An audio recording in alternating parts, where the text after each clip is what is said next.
Donny Walker here, just checking out our employee. We just figured out how to do the rakers with this machine. We set one first with the raker gauge. Then we set it up to the 118 teeth count. And it's doing it automatically. I already rechecked it just to make sure, but we don't need much off.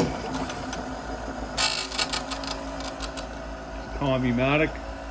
Doing 3/4 chain down to 3/8. This is 404 chain for cross cutting. It's not the one for milling.